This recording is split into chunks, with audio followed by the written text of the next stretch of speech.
Karibu katika sehemu ya pili ya Mbiu ya KTN. Tukisonga mbele ni kwamba huku kampeni zikishika kasi, baadhi ya viongozi wa kidini wamejitokeza na kukutana na mgombea wa ugavana kaunti hiyo, mwakilishi wa kike kumradhi wa Ngirici. Mkutano huo, viongozi hao wa kidini waliamua kumuunga mkono katika azma yake ya kugombea nafasi ya ugavana. Viongozi hao walidai kuelewana na mbinu za kubadilisha uongozi wa kaunti baada ya kushuhudia mgogoro katika serikali iliyopo sasa. Mwakilishi wa wanawake Ngirici ameahidi kushirikiana na viongozi hao kuhakikisha maslahi yao yanaangaziwa.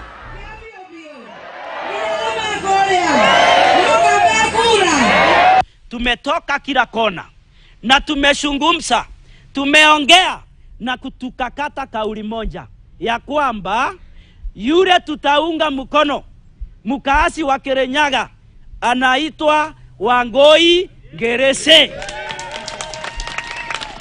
Na kusudi tukate hii kauli na tupitishe leo kama wachungaji wa Kirinyaga. Wakati ile kasfa iliingia kwa NYS na tukawa tunakuja kwa uchaguzi, mimi nilipatia madha kula yangu. Kwa sababu gani? Kasfa ilikuwa kubwa. Na enyewe kama vile mama moja alisema hapa, akasema mulisema ya kwamba pesa imeibiwa kule, wacha tuchaguane ili tuletewe. Lakini badala ya muletewe, mko na ushuhuda. Mimi nikipita kwetu, nikienda Meru, nakuta nyumba kubwa sana pale Kakwegori, kubwa nyia mwezi jua. Tumeficha mali ya county mahali kwingi. Na mkienda kutoka kesho mkihubiri huko kwa makanisa na kila mahali, mwambie kwamba mimi nawapenda, na ile tu mimi nataka ni kwamba Kirinyaga yetu ipate kuwa inainuka mara ya kwanza kutoka wakati tulianza kukua na devolution, na kwamba wale wengine wote ambao wanakuja kugawa kura kwamba tumemalizana na hiyo story. Saa hii kura zote tunazipeleka kwa Purity, Ngirici, Smile. Na mgombea wa kiti cha uwakilishi wadi cha Karen kwa tiketi ya ODM amekita kambi katika ofisi za IEBC kulalamikia madai kuwa kuna njama ya kumuondoa kwenye orodha ya wagombea na kumweka jina la mpinzani wake kwenye chama cha ODM, licha yeye kupokea cheti cha kugombea na jina lake kuwa limechapishwa kwenye karatasi za kupigia kura. Akidai mwenyekiti wa IEBC Wafula Chebukati amekataa kumsikiza. This morning at the IEBC offices to seek justice, because we were duly nominated by the ODM party to run as MCA in Karen Ward. 2 months down the line, we have been campaigning and with at least 9 court cases. And this followed the disqualification of one of the candidates who has served in Karen for 15 years. The Director of Legal Services here at IEBC is trying to shortchange the people of Karen. What is happening today? That an MCA who is convicted, charged and jailed can now cause the ballot papers to be redone to remove my name, to put his name. And that's why we are here to seek justice, and we are not leaving here until we get heard. We have been here since 9 a.m. in the morning. The gentleman who is purported to be the candidate came in, walked in, he spoke to him, but he has not seen us. When we try to go into his office, he calls security. He says we are threatening him, and we are not. We are just seeking him to take an opportunity, read our letter, which has an outline of up to 9 court cases. All tribunals, from the party tribunal to the political party disputes tribunal to the DRC, the dispute resolution committee of IEBC, to High Court, and none of those court cases have said that I should be removed and any other candidate put on that ballot paper. And as we speak, we are waiting for a court case, a ruling that is to come out on Friday. Up to now, why do they want to act before the ruling of the court?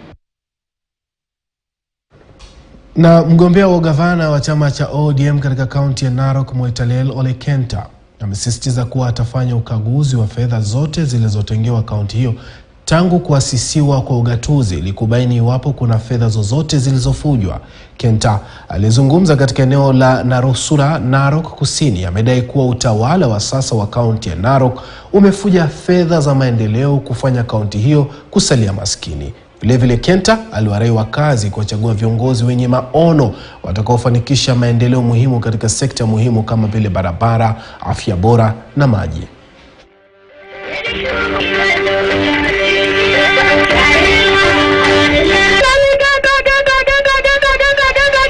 nataka kumwambia Tunai, kama wewe unafikiria unaweza kurig ama kuiba kura ya Narok County, tafadhali usahau mara moja. Na ningetaka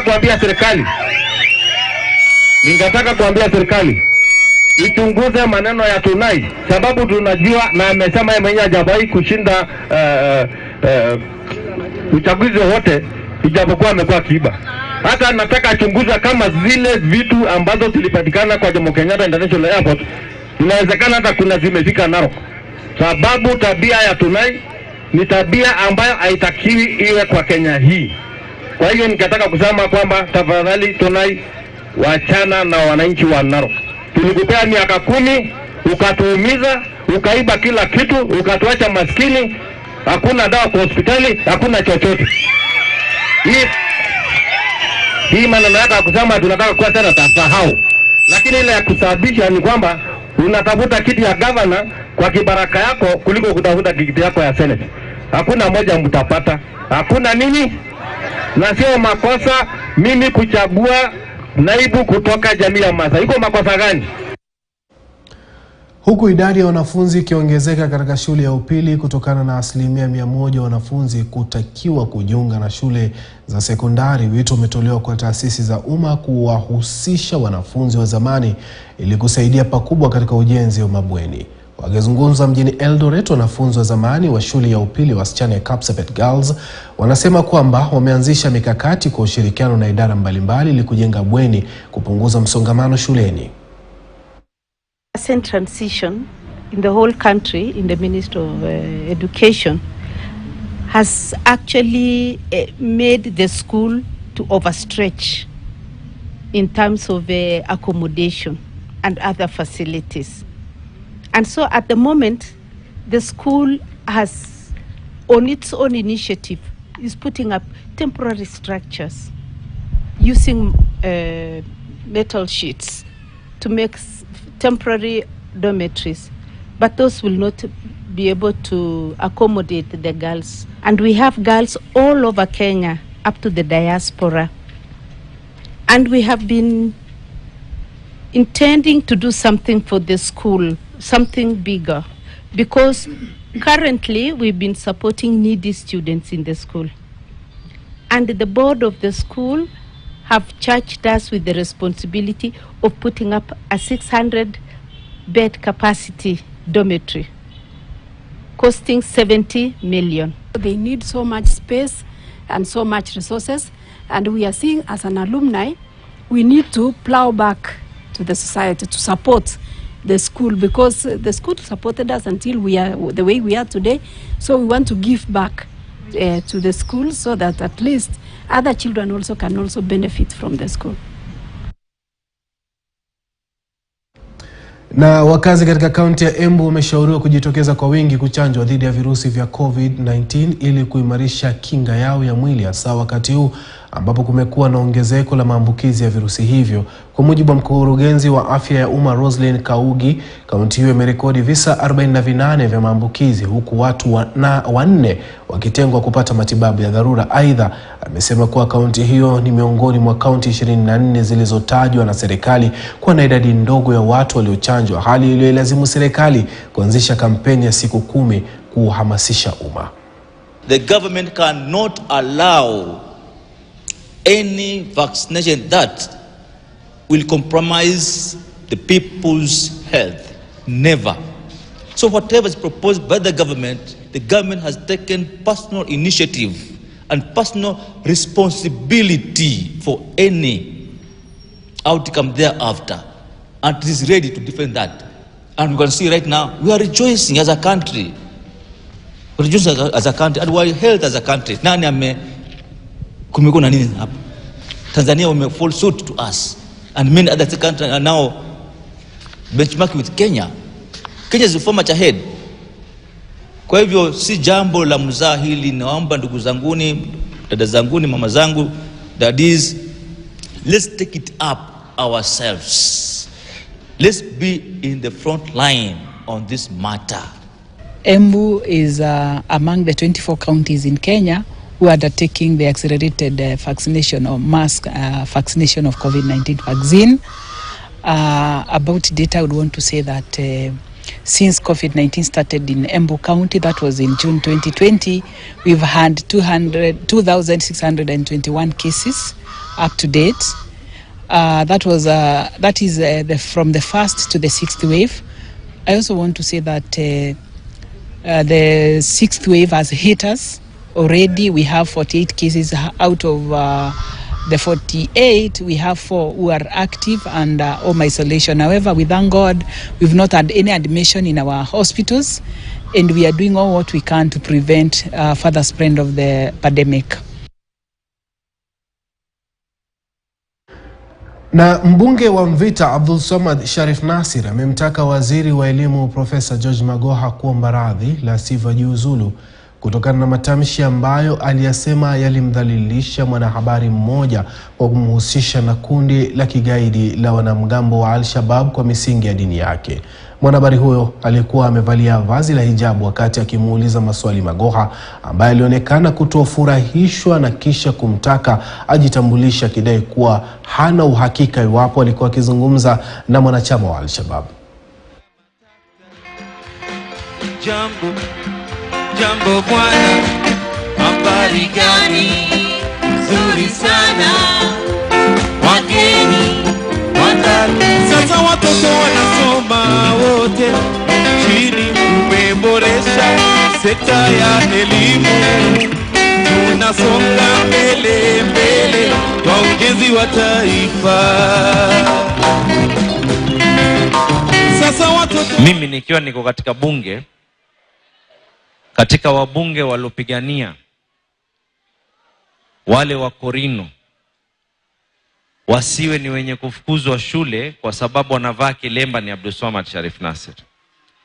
Katika wabunge walopigania students wa SDA siku ya Jumamosi waweze kuheshimika ya kwa ni siku yao ya ibada ni Abdul Somad Sharif Nasir. The same way aliyepigania tena tukaenda mpaka kotini na tukapata na court orders, mimi na dadangu Mheshimiwa Zulekha ambaye anasimama sehemu ya Kwale, ya kwa wasichana wa Kiislamu hata kama shule ni gani waweze kuvaa hijab katika shule. But there's a reason why. Sababu angalieni watoto wetu wote hapa walivyo sasa hivi.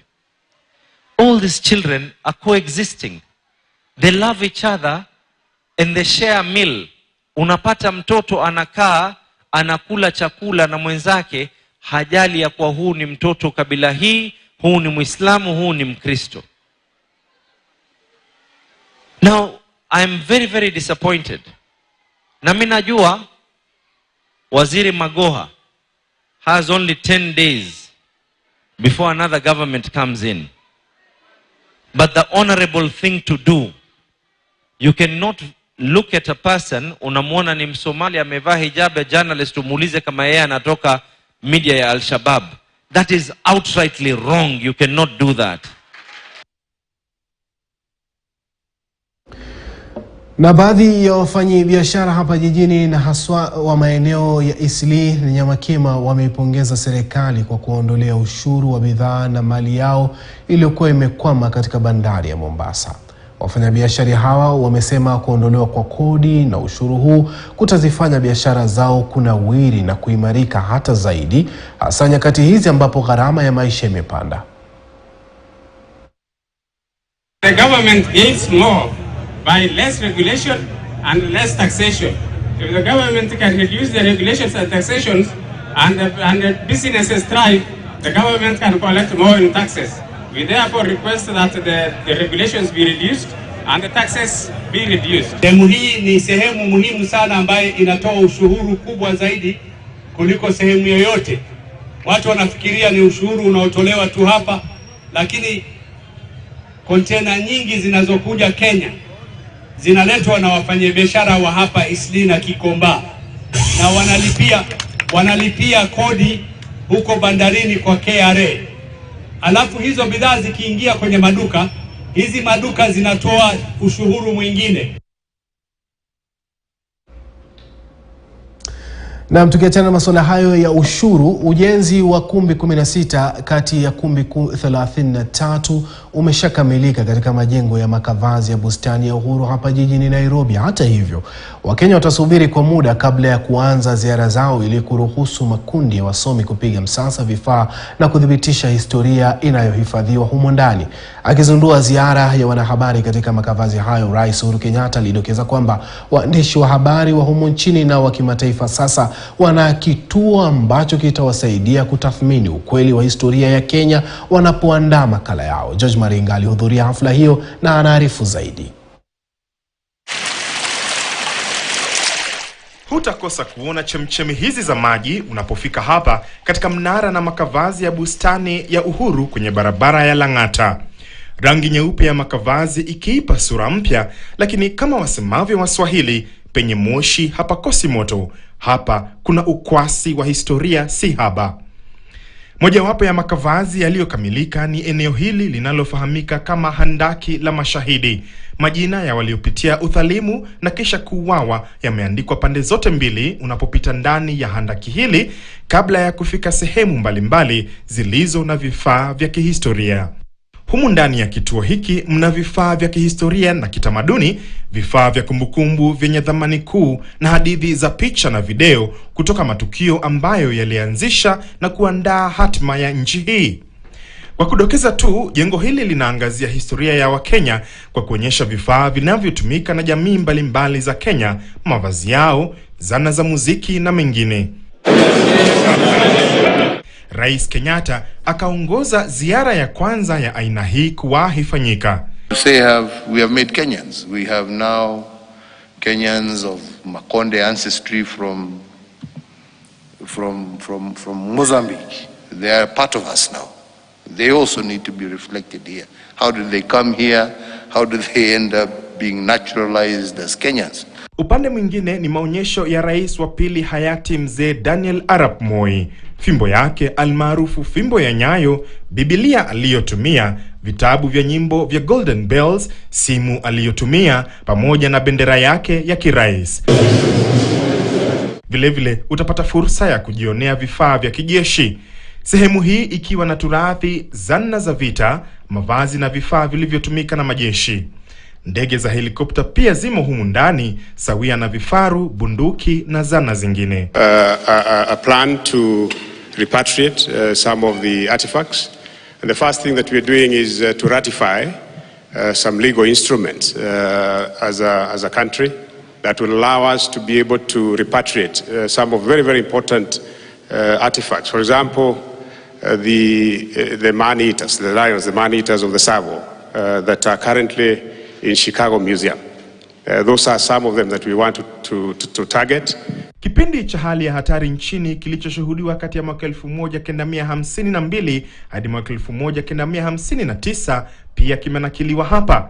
Rekodi za idara ya magereza nchini imenakili jumla ya watu 662 walifariki kwa kunyongwa, japokuwa inaaminika kwamba idadi hiyo imepita watu 1000. Vifaa vilivyotumika kama kamba hizi na kifaa hiki vikihifadhiwa hapa. Vizazi vijavyo bila shaka vitapata fursa ya kumbukumbu za enzi hizo. It's our vision that the corporates in this country will be able to put in seed money that will be ring-fenced and run separate and apart from the daily runnings of the museum. The Heroes Boulevard has the tomb of the unknown warrior, a tribute to all those warriors unknown who fight for Kenya in our classrooms, in our hospitals, in our battlefields. Rais Uhuru Kenyatta alipaswa mbarika kuhusu ukarabati wa makavazi haya ulivyoanzishwa. And we decided there is no better place than to go back to the reasons why those of our forefathers decided that this was to be the independent site. They were right then, and it must be the site that should host our history, our memory. Hifadhi hii ya historia ya Kenya na turathi zake za kiutamaduni inanuiwa kuonyesha hadithi za jamii zote ili kuimarisha muungano na utangamano wa kitaifa. Malipo na taratibu za ufunguzi wa umma yatafanyika baada ya mazungumzo na vikundi mbalimbali na majadiliano na umma. George Maringa, KTN News, Nairobi. Kwa kweli kumbi hizo 33 zitakapokamilika itakuwa ni faraja na furaha kwa Wakenya wengi kwenda pale kuweza kuitambua, kuisoma, kuielewa na kuifahamu historia ya taifa hili la Kenya. Kufikia hapo sina la ziada ila kutamatisha Mbiu ya KTN. Kwa heri, ubaki na wingi wa heri. Mimi ni Suleiman Yeri, uwe na alasiri njema.